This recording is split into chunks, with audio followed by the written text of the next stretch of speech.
The air in the restaurant is thick and heavy. It smells of expensive perfume, fried meat, and sweet sauce. Sumi has been smelling this scent for 10 hours straight. Her legs ache with fatigue, and her back aches. She tries to remember the last time she sat down. It seems like 5 hours ago. She straightens her white apron and carries a heavy tray laden with dirty dishes. The plates clink loudly. She needs to go to the back room, but her path is blocked by a table by the window. 3 men are sitting there. They don't look at the menu or talk to the waitresses. They just sit there. Sumi pauses for a second. She doesn't want to disturb them. These men look different from all the other guests. Their suits are dark and perfectly tailored. Their hair is neatly styled. They don't smile. They simply look ahead, their hands resting calmly on the table. One of them, the one sitting with his back to the wall, is clearly the leader. His name is Minho. Sumi heard the other man address him by his first name. Minho doesn't say much. He nods or answers briefly. But when he looks at someone, it seems he sees everything. His gaze is heavy and calm. He doesn't shout or demand, but his orders are obeyed instantly.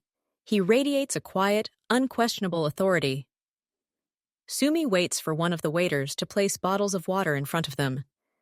She holds her tray tightly and tries to make herself as narrow as possible to pass by. She manages to slip into the back room. She places a tray of dirty dishes in the metal sink. The clink of glass and porcelain deafens her.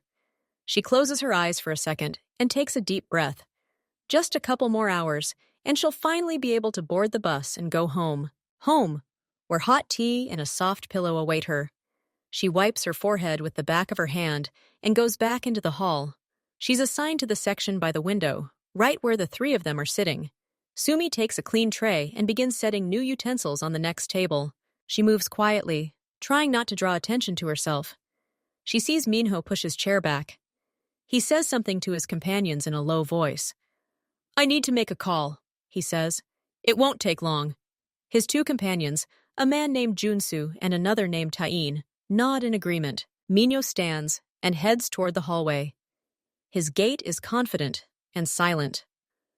Sumi finishes setting the silverware and is about to leave to check on another table's order. But at that moment, she hears a quiet whisper. Junsu leans towards Tain. His face suddenly becomes animated. "He's gone," Junsu whispers. "Quickly, while there's still time." Tain glances over his shoulder. His gaze slid to Sumi, but he didn't see her as a threat. She was just a waitress. He turned away. "Is everything ready?" Tain asks quietly. "Everything should go perfectly tomorrow." "It's all ready," Junsu whispers. His lips stretch into a narrow smile. "When the deal is done, he'll have nothing. His people will be ours. All the paperwork has already been signed. He won't even understand what happened." Sumi freezes, napkin in hand. She doesn't want to hear this. She wants to leave, but her legs won't move. She realizes she's witnessed something very bad. "He believes too much," Tain says, and there's a hint of contempt in his voice. "He thinks we're his family. He's naive. There's no family in our world. There's only power."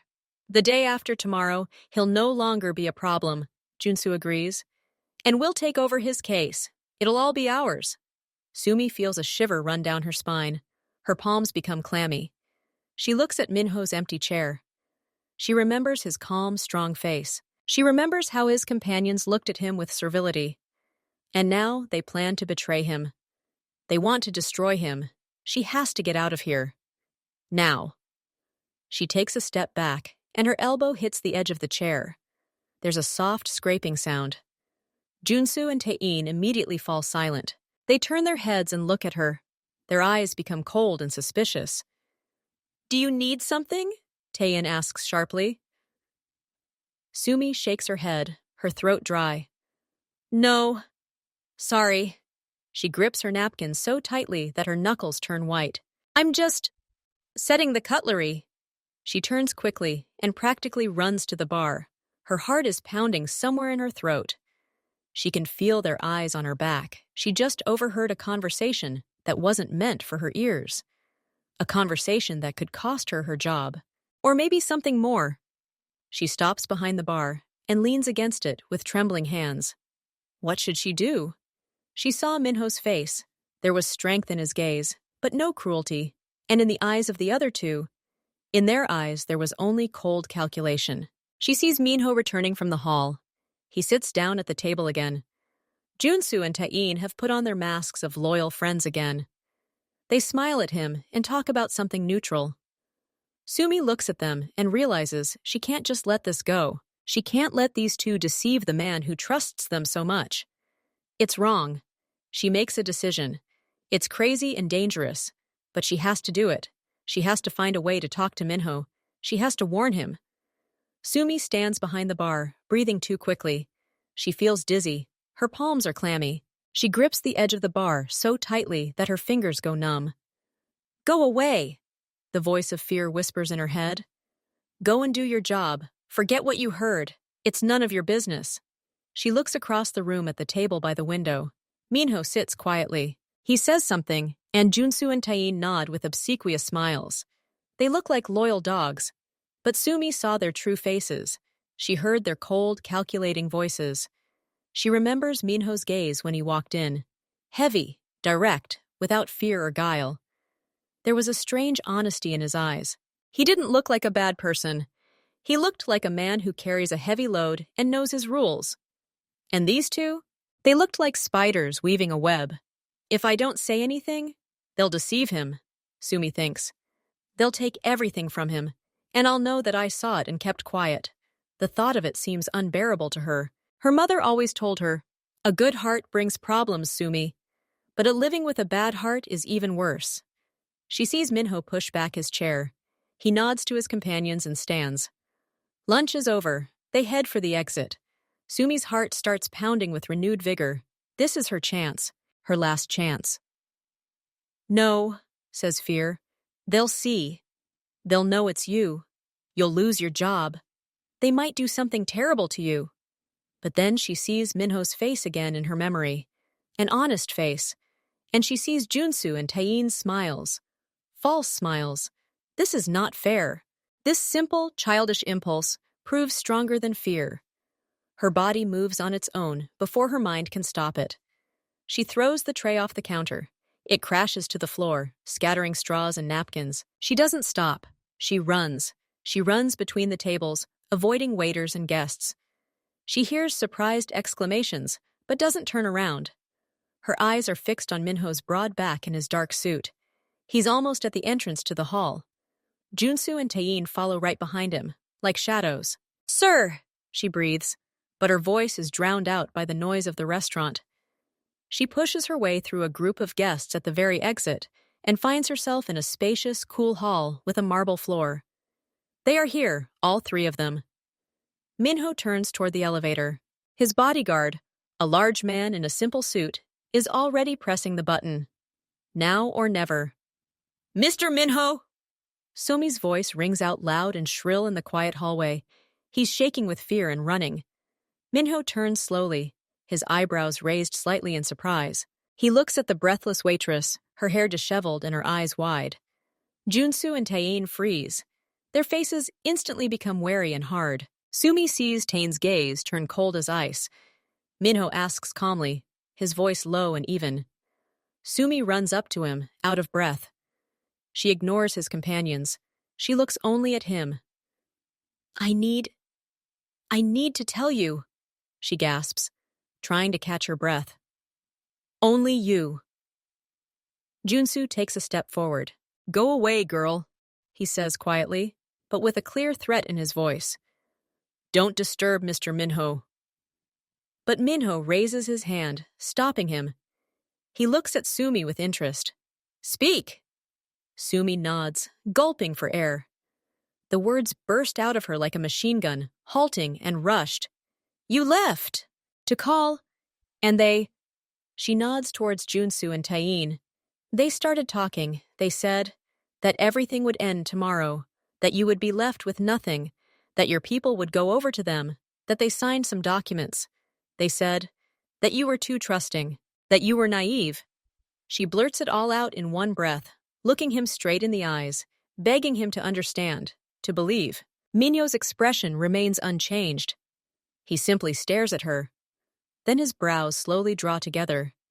His eyes reflect not understanding, but a slow, growing confusion. He looks at her as if she's suddenly speaking an unfamiliar language. He turns his head and looks at Junsu and Tane. They are already looking at him, shock and indignation on their faces. Junsu says quietly, "What the hell is this?"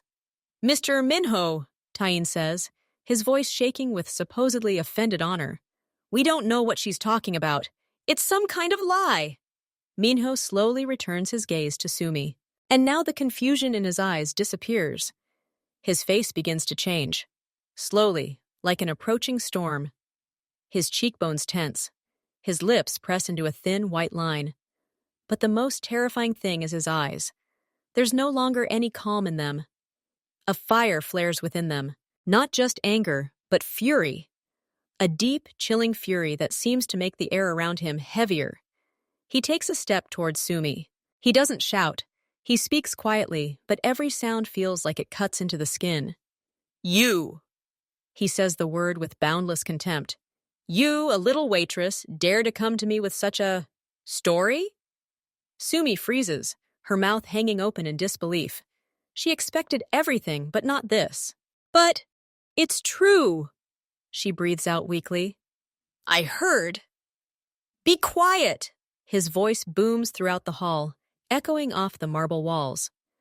He looks at her as if she is something disgusting that has crawled to his feet.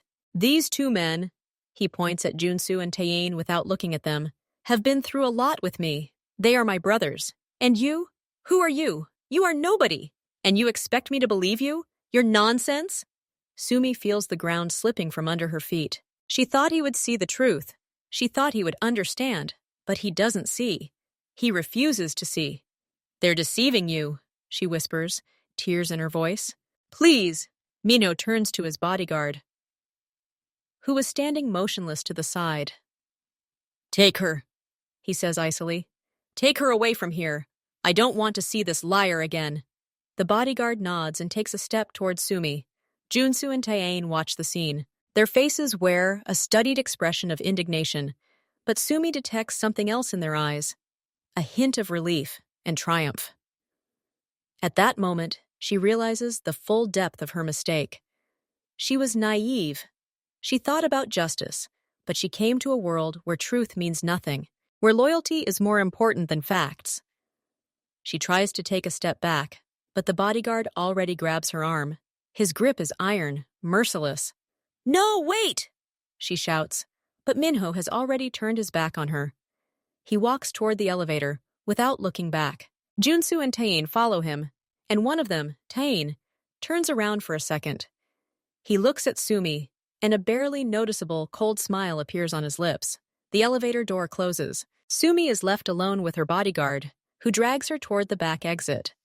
Her heart is broken, not from fear of what's to come, but from the realization of what she's just done. She tried to do a good deed, and all she got in return was rage and betrayal. The real betrayal wasn't there, at the table, but here, in the lobby, when the man she was trying to help refused to listen. A black SUV speeds through the nighttime streets of Seoul. Sumi sits in the back seat, sandwiched between two large men. They don't look at her. They stare ahead. Their faces are expressionless.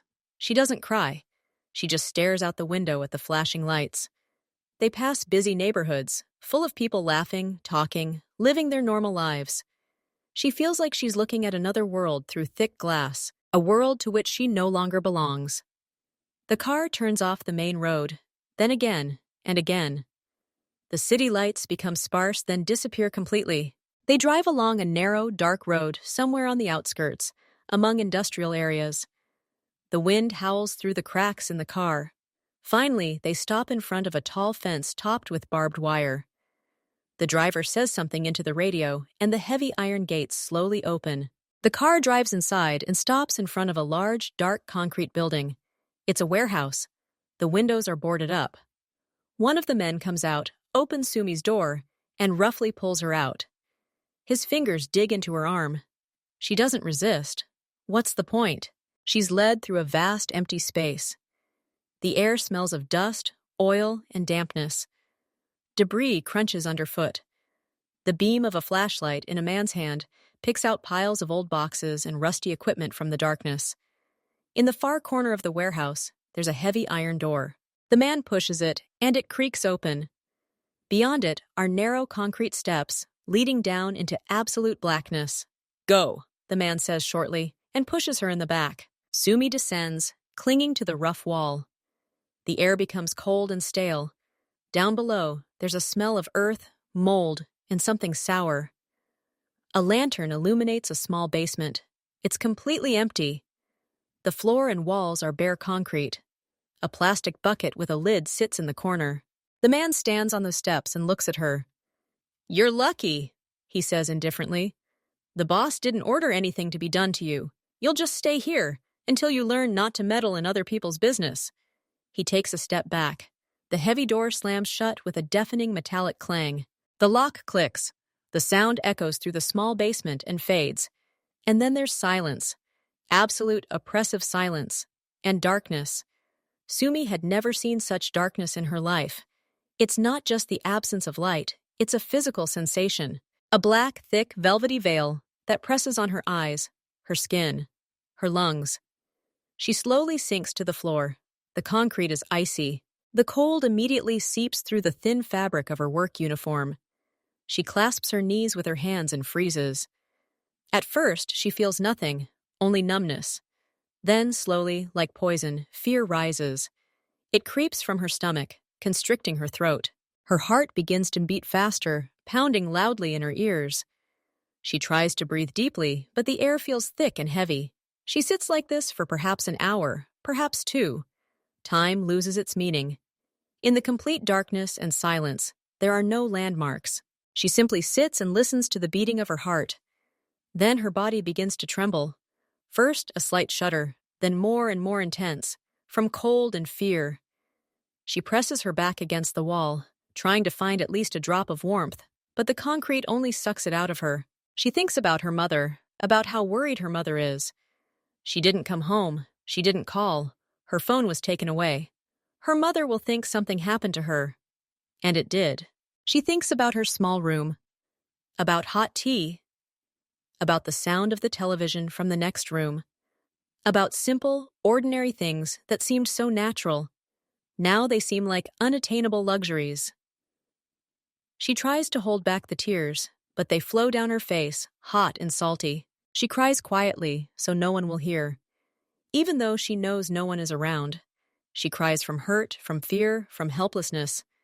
She pulls her legs up to her, trying to curl into a ball to conserve warmth. Her eyelids grow heavy. Fear and exhaustion take their toll. She falls asleep sitting up, in complete darkness, on the cold concrete floor, to the sound of her own ragged breathing. Minho's office is on the top floor of a skyscraper. It offers a panoramic view of Seoul at night. A myriad of lights, like scattered jewels. Usually, this view calmed him. Today, it seems alien and indifferent. Minho stands against the glass wall, clutching a heavy glass. It's not alcoholic, just plain water. He needs a clear head. Rage still boils inside him, like molten lava. The brazen, stupid girl. How dare she? How dare she come to him with such lies about his own people? About Junsu, who once took a bullet for him? About Taein, with whom they started this business 20 years ago with one truck? He takes a sip of water. It's cold, almost icy. He hopes it will cool his anger. He replays that scene in the hall in his head. The waitress's terrified face, her wide eyes, her trembling voice. She didn't look like a liar. Liars usually try to appear confident. She was on the verge of panic. He dismisses the thought. Weak people can lie too. Maybe she was sent by competitors. Maybe she was trying to blackmail him. There are all sorts of stupid things a girl can come up with. But then his mind, honed by years of doing business in a constant state of danger, latches onto one detail. A small yet very specific detail from her rambling story. They signed some documents. Documents. It wasn't just, they'll betray you. It was specific. Documents imply a deal. Signed papers.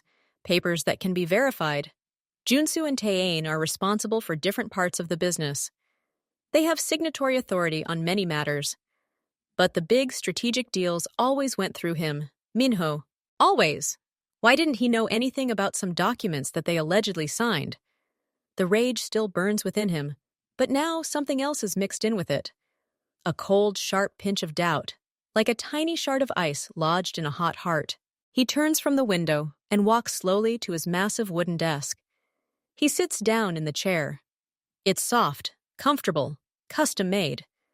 It was meant to symbolize his stability, his power. Now he feels only emptiness. He looks at a photograph in a silver frame on the table. In it, he's young and smiling, standing next to Junsu and Taein. It was a long time ago. Before money, before power, before all that. They were just three friends who believed they could conquer the world. He looks away from the photograph. Doubt is like a crack in concrete. At first, it's almost invisible. But if water gets in and freezes, it expands. It can destroy everything. He can't let this crack grow. He needs to know. He needs to be sure. He takes a simple, unremarkable phone out of his desk drawer. It has no camera, no internet, just a call function. He dials the only number stored in its memory. The call doesn't last long. "Hello," says a calm, even voice on the other end. The voice of a person who is never in a hurry and never nervous. "It's me," Minho says. "I need you to check something. Speak. Check all the documents Junsu and Taein signed over the last month. All of them. Even the most insignificant ones. Especially those related to asset transfers or changes in control. And check their personal accounts. All the transactions." There's a short pause on the other end. "Problem?" the voice asks. "Perhaps," Minho answers. He doesn't want to say more. The person on the other end needs no explanation. His name is Yunsom. He's not a soldier or an accountant. He's a shadow. He's the one who knows everything and doesn't officially exist. His loyalty lies only with Minho, because many years ago, Minho saved his life without asking for anything in return. "Got it," says Yunsom. "It will be quiet." "You'll report only to me," Minho says, and hangs up. He puts the phone down on the table and looks out the night window again. The city lights no longer seem like jewels to him, but like thousands of indifferent eyes. The anger has almost subsided. A heavy, unpleasant anticipation has taken its place. He hopes Unsom won't find anything. He hopes this waitress is simply crazy or a fake. He wants to return to his former confidence, but somewhere deep inside, in the coldest corner of his mind, the embers of doubt are already smoldering, and he knows that if these embers catch fire, they will burn to the ground everything he held unshakable. His world, his family, his past. Everything. Minho didn't sleep all night. He sat in his chair, looking out at the city, which gradually sank into sleep and then began to awaken. The first rays of sun illuminated the horizon, painting the sky a pale orange. He saw no beauty. All he saw was a map of his territory, which had perhaps already been divided without his knowledge. At 6 a.m, there was a knock on the office door. Quietly, but clearly. The knock was familiar to him. "Come in," Minho said, his voice hoarse from lack of sleep. The door opened, and Unseom walked in. He was dressed in a simple, dark suit, unremarkable in every way. His face was impassive, as always. He held a thin folder in his hands. He placed it on the table in front of Minho, Unseom said in his even, emotionless voice. Minho looked at the folder as if it were a poisonous snake. He didn't want to open it. He wanted Unseom to say it was all a mistake, that the girl had lied, and that he, Minho, had been right to kick her out. "Briefly," Minho ordered, not taking his eyes off the folder. Unseom paused briefly, collecting his thoughts. Over the past 3 weeks, they've signed 4 agreements to sell stakes in subsidiaries. The prices were below market value. The buyers were shell companies, which were resold to Kimson Holding yesterday. Your stake in the Northern Logistics Terminal was reduced from 60 to 20%, in the Southern Port from 70 to 10. The money was deposited into their personal accounts in the Cayman Islands. Last night, an hour after you left the restaurant, large sums were transferred from these accounts to the accounts of your 2 chief security officers. He spoke without intonation, simply stating the facts. Each word was like a hammer blow to the glass fortress Minho had spent years building. Kumsong was his main competitor. The Northern Terminal and the Southern Port were the arteries of his business. Without them, everything else would slowly die. And the security chiefs, that meant his own protection had been purchased. He was practically naked and unarmed in a cage with tigers. Minho slowly reached for the folder and opened it. Inside were copies of contracts, account statements, and transfer transcripts. It was all there. All the evidence. Irrefutable. He looked at Junsu and Taein's signatures. He knew their handwriting as well as his own. He'd seen it evolve over the years, from tentative scribbles to confident sweeping flourishes. Those flourishes were now his death warrant. There was no rage. There was no trace left of the raging fire that had burned within him yesterday. Its place was taken by something heavy, cold, and merciless. A feeling of utter, absolute emptiness and shame. A bitter, caustic shame that ate away at him from the inside. He remembered Junsu's face when he limped to the hospital after the shootout. "It's okay, boss," he'd said, pale from blood loss. "The main thing is you're okay." He remembered Taein's face when the two of them, huddled against the cold, spent the night in the cabin of their first truck, sharing a loaf of bread between them and making plans for the future. They were his family, the only one he had, and now they have become his executioners. And then, through this emptiness and shame, another memory burst forth, vivid and painful like an electric shock. The waitress's face. Sumi, her wide, honest eyes full of fear but also determination. Her trembling voice begging him to listen. Her last, desperate look, awash with incomprehension and betrayal, when he ordered her taken away. He threw her away like trash. He called her a liar.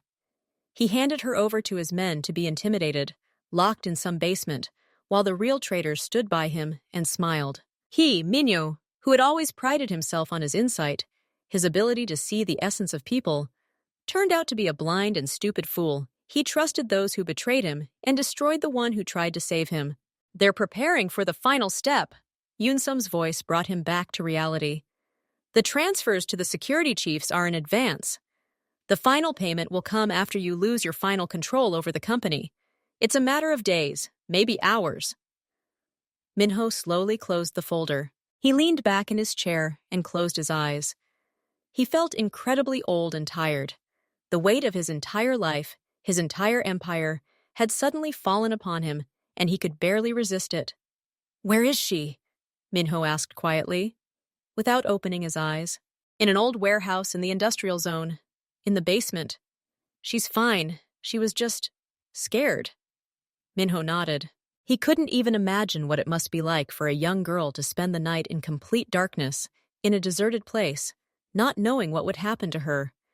Shame washed over him again, so strong that he felt physically sick. He opened his eyes and looked at Yunsum. "I need to go there. Right now."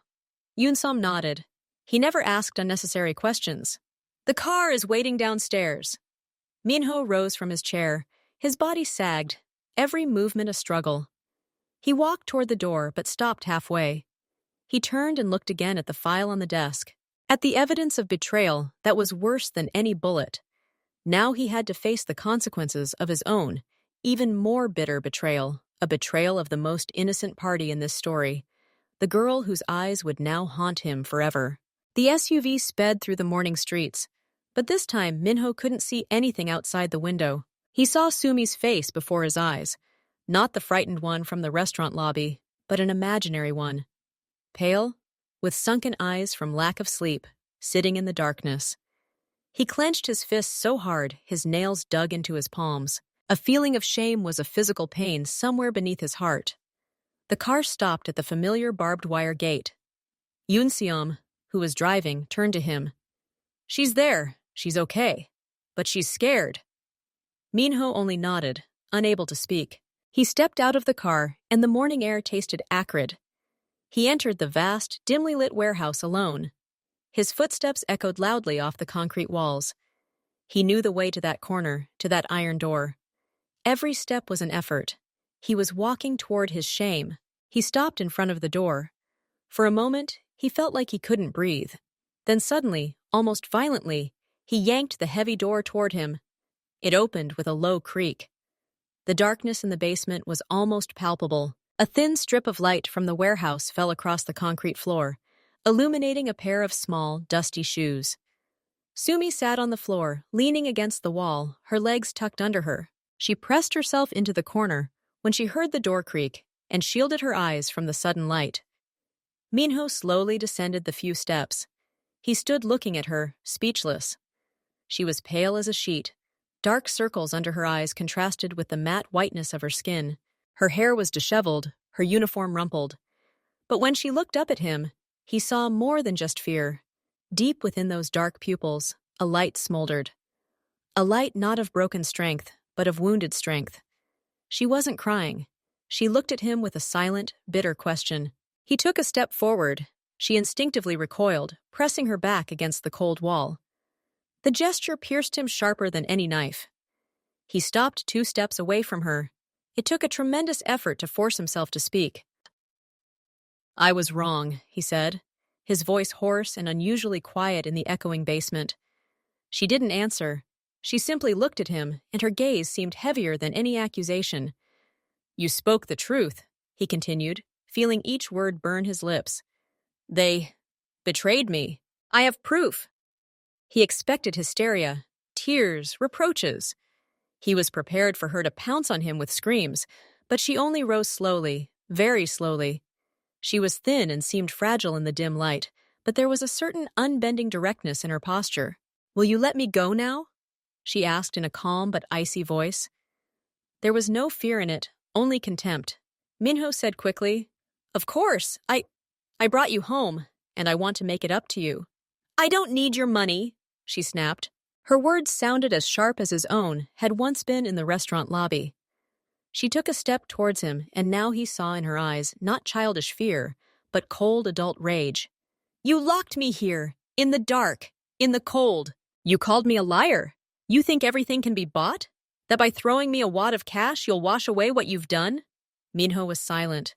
He stood before this girl, whom he had considered a nobody the day before, and felt like a dwarf. All his wealth, all his power were useless at this moment. She was right. Money couldn't erase his guilt. "What do you want?" he finally asked. "Name your price." Sumi looked at him carefully.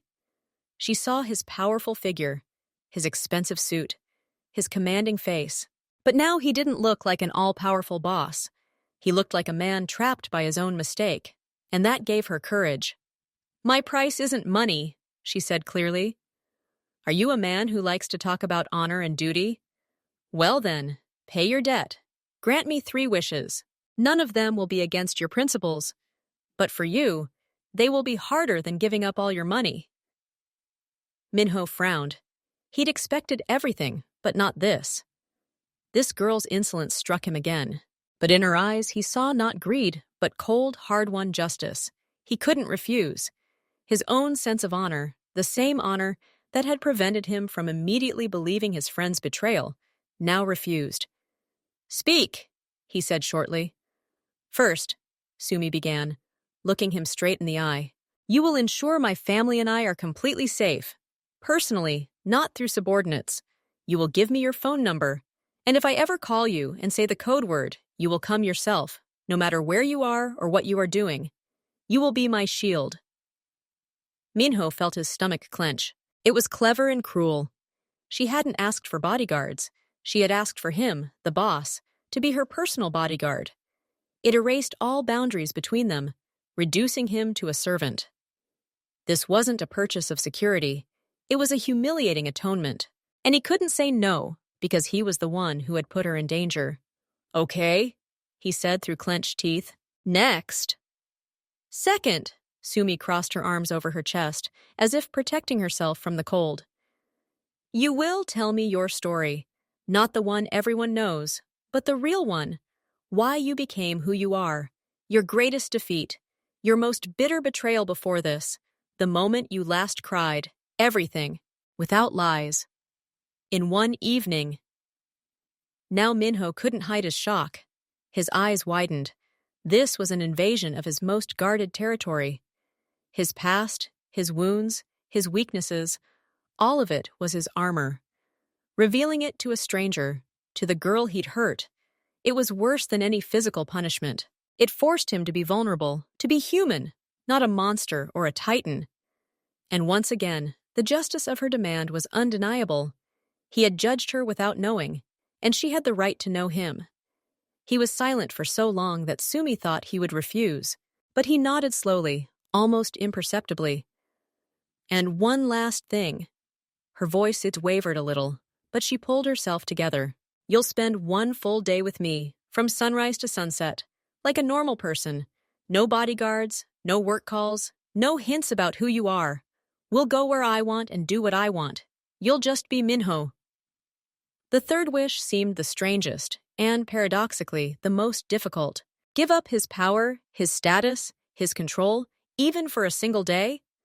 For him, a man who hadn't taken a single step without calculation and self-defense for 20 years, it was akin to torture. Become just Minho? He couldn't even remember who that was anymore. He looked at her serious, emaciated face. She had given him an ultimatum that was brilliant in its simplicity. He couldn't refuse without losing the last of his dignity. I agree, he said quietly, to all 3 conditions. He saw something flicker in her eyes. Not triumph, but rather satisfaction. Justice had been served. Then we can leave, she said, and without looking at him, she walked past him to the steps. Minho followed her, feeling less like the master of the situation and more like a student following his strict teacher. Yoonsom drove them to a quiet residential area where Sumi rented a small apartment with her mother. The car stopped 100 meters from a nondescript 3-story building. Wait here, Minho said. Yoonsum. And followed Sumi out. She walked ahead, not looking back. He saw her shoulders tense when she saw her house. The front door opened, and an elderly woman with a frightened, emaciated face appeared on the threshold. She saw Sumi, screamed and rushed to her, hugging her and crying. Mom, everything's fine, Sumi said quietly, stroking her mother's back. Everything's fine. I just stayed late at work. Minho stood to the side, ashamed again. He saw the tear stains on the woman's face. He imagined what this family had endured during the 24 hours he had held her daughter captive. When the first wave of emotion subsided, Sumi's mother noticed Minho. Her eyes widened in fear. He was too well-dressed, too outlandish for this place. Who is this daughter? She asked quietly. This is a person who corrects his mistake, Sumi answered, looking at Minho. He stepped closer and bowed slightly. My name is Minho.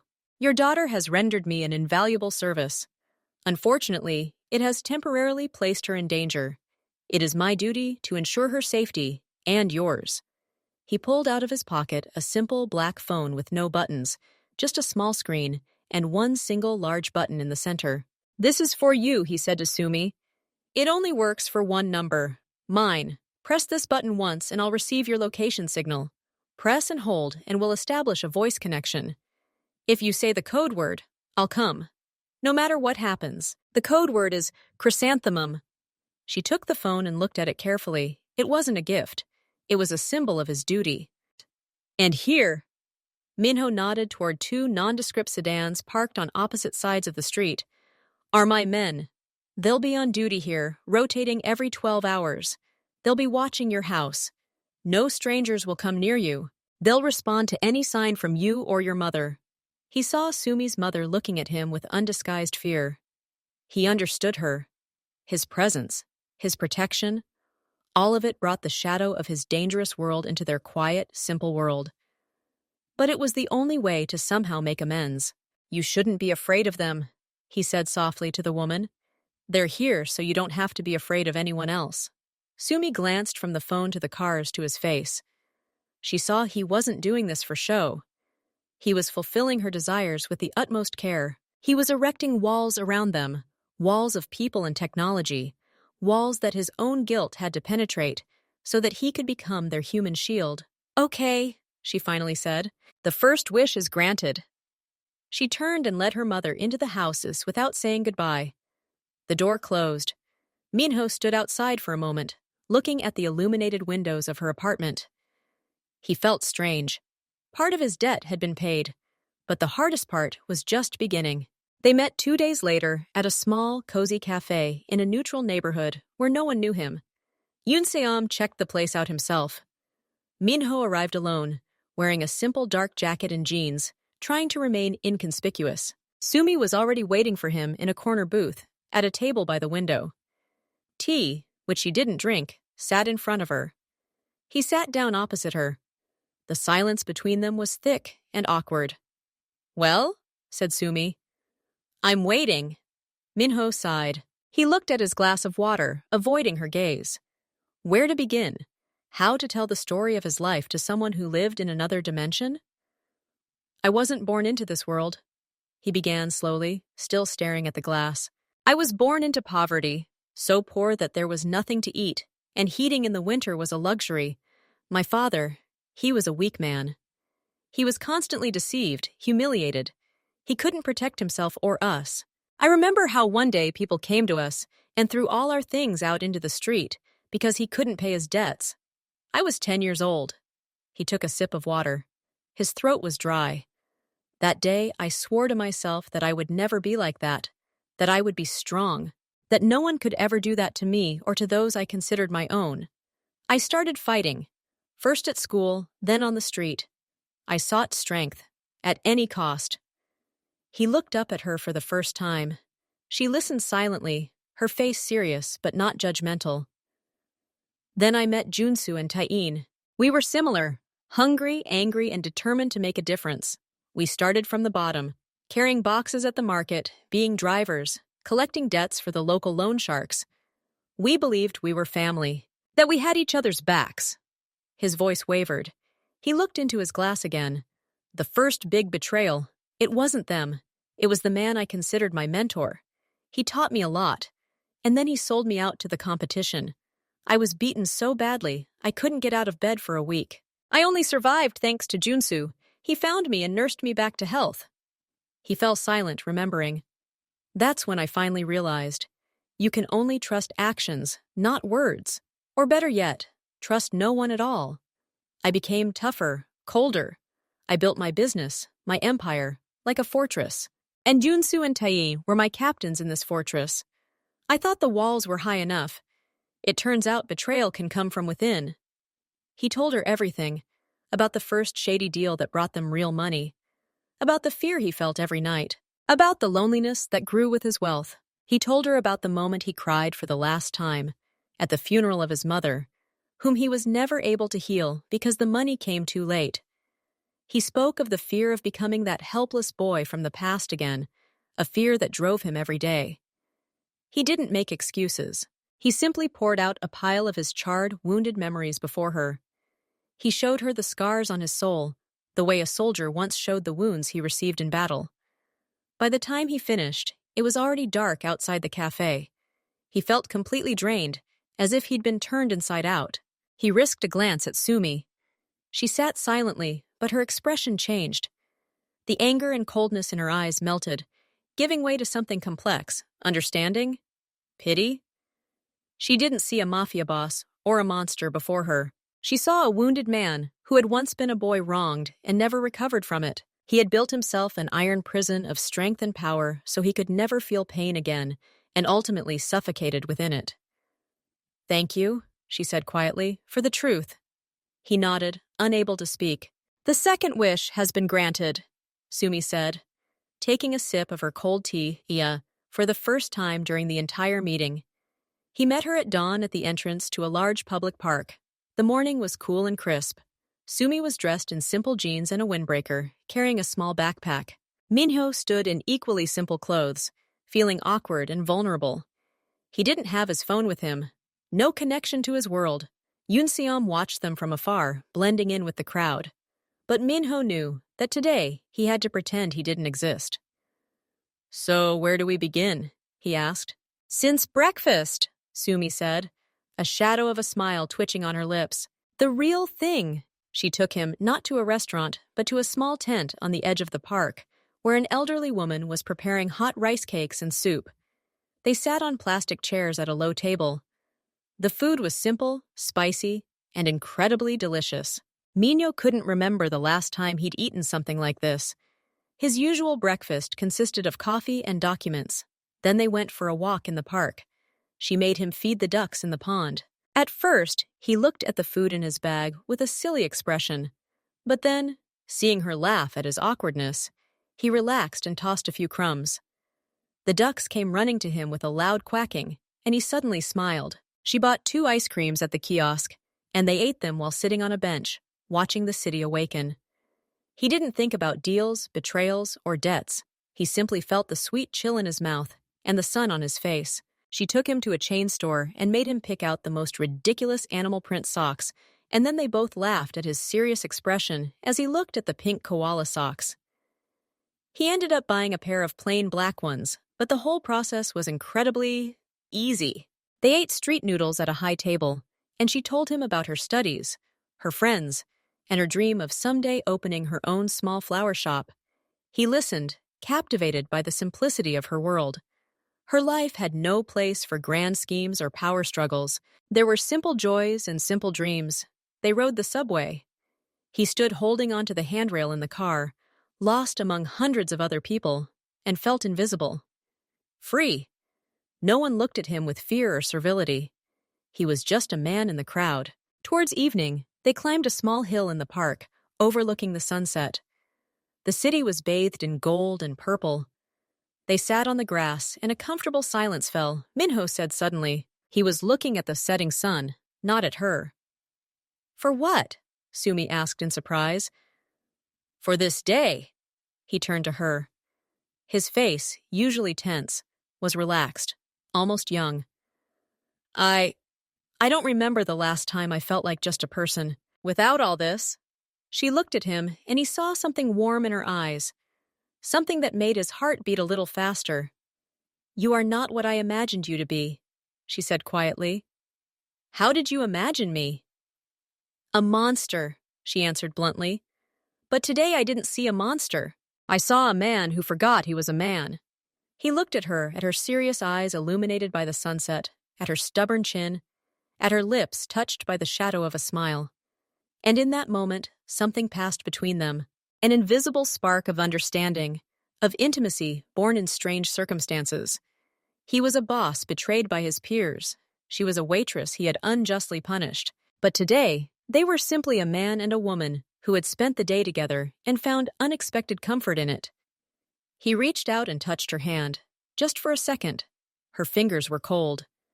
Sumi said, her voice quieter than a whisper, "The day is over. The third wish has been granted." She stood up, brushing the dirt from her jeans. He followed. The magic of the moment faded, but something between them changed forever. They walked silently toward the park exit, where a world full of problems and dangers awaited them. But now they carried the memory of that day within them, a mirage of ordinary life that, for a time, became reality for them. The air in his office had become familiar again, thick, heavy, reeking of power and decision. One day stolen from reality was over. Minho, back in his own world, acted with lightning speed and ruthlessness. Yunseom and a few trusted men, whose loyalty was unquestionable, were given orders. Junsu and Tain's assets were frozen. Key positions on their teams were filled by new people. Minho didn't immediately eliminate the traitors. He wanted to bleed them dry first, deprive them of all resources and allies, so that they would feel the same impotence he had felt in the restaurant lobby. But Junsu and Tain weren't stupid. They sensed danger. Their own network of informants had worked. Realizing they'd been exposed, they didn't wait for Minho to crush them completely. They launched a desperate, furious attack. It happened that evening, as Minho was leaving his office. His armored limousine had just pulled away from the entrance when a truck came hurtling around the corner at breakneck speed. It rammed the limo right into the middle, denting the armored sides with a loud crash and sending the heavy vehicle crashing to the sidewalk. Minho hit his head on the glass. The world swam. He heard screams, the screech of brakes, the first shots. His guards returned fire. Several masked men, guns in hand, poured out of the truck. A shootout ensued. The glass next to Minho's head shattered under a bullet. He saw one of his bodyguards fall. This wasn't just a raid. This was an execution. They were going to kill. Unsum, sitting in the front seat, was already dragging him out the other door. They tumbled onto the asphalt and took cover behind the overturned limousine. Bullets clanged loudly on the metal. "Get to the car!" Insum shouted, pointing to the security SUV parked 20 meters away. Mignot, still stunned, ran, crouched low. He felt bullets cutting through the air. One of them whizzed right past his ear. He reached the car and was pushed inside. The car sped off, covered by fire from the other fighters. He sat in the back seat, breathing heavily. Not from fear, from rage. They dared. They sent assassins onto the city streets, in broad daylight. The betrayal was complete. Sumi was watching the evening news on TV with her mother. Suddenly, a familiar street in the business district appeared on the screen. Images of an overturned black limousine, shattered glass, and police cars flashed. The newscaster spoke of a shootout between unknown groups. And then she saw him, close up for a few seconds. Minhu. His face was pale and tense. He was being led to the SUV, shielded by his body. He was alive. She caught her breath. Her mother was saying something, but Sumi couldn't hear it anymore. She jumped up from the couch and ran to her room, her heart pounding. She found the same black phone with one button on the nightstand. She didn't think about the danger. She didn't think about the fact that he might not want to listen to her. She remembered his face that day in the park, relaxed, smiling, human. And now he was being attacked, by the very people she warned him about. She pressed and held the button. The phone beeped. "Hello?" His voice was hoarse and tired, but he was on the line. "It's Sumi," she said quickly. "I saw the news. Are you okay?" A short pause. "Yes. I'm not calling to ask for protection," she continued, trying to speak clearly. "I remember the face of one of them, the one sitting on the left in the restaurant. Tyne, on the day of our usual day. We were in the store. I saw him. He was standing at the entrance to the shopping center, looking at the watch display case. He wasn't alone. There was another man with him, a young man with a scar on his cheek, wearing a courier's uniform. They were talking about something. I didn't pay any attention to it at the time, but now I understand. He was testing me, keeping an eye on us. And that courier, he could have been one of those who today—" She paused, catching her breath. There was silence on the other end of the line. Minho finally asked, his voice focused and sharp. "Yes. I remember faces well. It was him. And that courier, he has a scar, like from a burn, on his left cheek." "Wait for my call," Minho said and hung up. Sumi lowered the phone. Her hands were shaking. She had just voluntarily stepped back into his world. But she couldn't do otherwise. An hour later, Yunsum arrived to pick her up. He was gloomier than usual. He took her to a safe house, not a warehouse, but a normal, quiet apartment in a residential building. Minho was waiting for her there. He stood by the window, his shoulders tense. "You shouldn't have done that," he said without turning around. There was a tired anger in his voice. "You should have stayed home, protected. I didn't put up walls around you for you to tear them down." "Your walls nearly crumbled along with you today," Sumi retorted. "You think I can just sit there and wait for them to come for me? Because they will, right? If they deal with you, I'll be next. I'm more than just a witness anymore. I'm your accomplice in their eyes." He turned. His face was contorted with anger, but she saw something else in his eyes, too. Fear. Not for himself, for her. "The description you gave," Yunsum said, breaking the tense silence. "It matches one of the attackers. A young man with a scar. He was a truck driver. His body was identified. He worked for small courier companies. That's the link." "They're using random services for contact and coordinates," Minho said, coming closer. His gaze locked on Sumi. "You're right. They were watching us that day. They knew you were connected to me. And now they'll try to use you to get to me, or simply eliminate you as an unnecessary witness." "So what are we going to do?" Sumi asked, looking him straight in the eyes. "We?" He shook his head with a grin. "Nothing. I'll send you and your mother out of town, away from all this." "No," she said firmly. "They've already seen me with you. They know I can identify them. They won't stop. I can't spend my whole life hiding. You said it yourself. It's better to attack than to defend. Minho looked at her with undisguised amazement. There was no trace of the frightened waitress from the basement. A determined, courageous woman stood before him. "What are you suggesting?" he asked quietly. "Use me as bait," she breathed. "Make it look like I've escaped your protection, that I'm scared and looking for salvation. They'll try to find me. And you'll wait." Yunsum chuckled approvingly in the corner. Minho turned back to the window, struggling with himself. Send her into a trap? After everything he'd done to her? "I can't," he whispered. "You must," she insisted. "It's my choice. You've paid your debt. Now I choose my destiny. And I choose to fight." He was silent for a long time, looking at the city lights. Finally, he nodded. "Fine, but every step will be coordinated. And you'll be under constant surveillance. No unnecessary risks. Understood?" Understood. They became accomplices, willing partners in a dangerous game where their lives were at stake. The plan worked. Sumi, under the surveillance of Unsiam's men, escaped to her friend's rented apartment. As expected, Tayane, desperately searching for a bargaining chip against Minho, took the bait. He came for her himself, convinced he was dealing with a terrified girl. He was captured alive the moment he stepped through the door. Tayane's testimony and the evidence found on him led to the discovery of Junsu and the other conspirators. Within 48 hours, they were all neutralized and handed over to justice, the justice system controlled by Minho. The war was over. A few days after everything had died down, Minho brought Sumi back to that safe house. But this time, there was no one there but them. No bodyguards, no Yunsiam. They stood facing each other in the living room. The formal debts had been paid, 3 wishes granted, the traitors punished. It seemed all the I's had been dotted, but there was something unspoken hanging in the air, thick and heavy. "You're free now," Minho said. His voice was quiet. "Your life can return to normal. You and your mother are safe. My people will leave your home. You no longer need my protection." He handed her an envelope. "This isn't payment. This is startup capital. For a flower shop, if you want." Sumi took the envelope. She didn't look at it. She put it on the table. "What if I don't want it all to come back?" she asked quietly. He looked at her, and in his eyes, she saw the same struggle raging within her.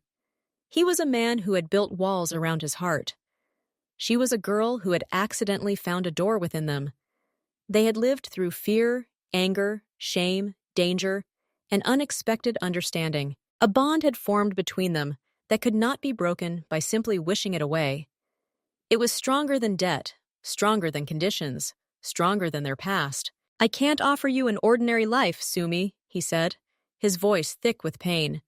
"My world is one of shadows, danger, and constant struggle. You've seen its worst side." "I've seen the other side," she countered, finally looking up at him. "I've seen a man who remembers the taste of street noodles and can laugh at silly socks." He came closer to her. He didn't touch her, but the distance between them closed to centimeters. "That day was the most real day of my life in the last 20 years, he whispered. "For me, too," she admitted. They stood in silence, listening to their own breathing. Everything had been said, and everything remained unsaid. Minho took a step back. He became collected and serious again. But now his sternness lacked its former coldness. There was only sober clarity. "I won't offer you a relationship, Sumi," he said. "I won't make promises my world might not allow me to keep. You entered my world through the door I opened for you, locking you in that basement. I pulled you into my shadow, and you saw both the light and the darkness within it. Now it's your choice. Your free choice. Remain in this shadow, knowing all the risks, or retreat into your bright, ordinary world and try to forget about me." He didn't beg. He didn't persuade. He gave her freedom, the last, most honest gift he could offer. Sumi looked at him. She remembered the cold of the basement, the anger in his eyes in the hallway, the shame on his face when he released her, his voice breaking when he talked about his childhood, his smile in the park, his frightened eyes when she offered to be bait. She saw all his faces, the monster and the man, the tyrant and the protector, the criminal and the one who longed for simplicity. Her life would never be the same. She couldn't just go back to pouring coffee, knowing there was a man like him and a world like his. She had changed. He had changed her. She took a step forward, not towards the exit, towards him. "I don't want to forget," she said quietly. "And I'm not afraid of the shadows, because I've seen that even in the shadows there can be truth and light." She took his hand. His fingers closed around her palm, tightly, almost painfully, as if he were afraid she would disappear. "My choice is made," Sumi said. "I'm staying." He didn't say thank you. He didn't promise happiness. He simply looked at her, and in his eyes she saw not relief, but a new, strange determination. A determination to be better, to be worthy of her choice. There was no longer a contract, a debt, or conditions between them. There was only a choice, and the beginning of a new, unpredictable story, where the waitress and the mafia boss moved forward, unsure of what awaited them, but knowing they were now together.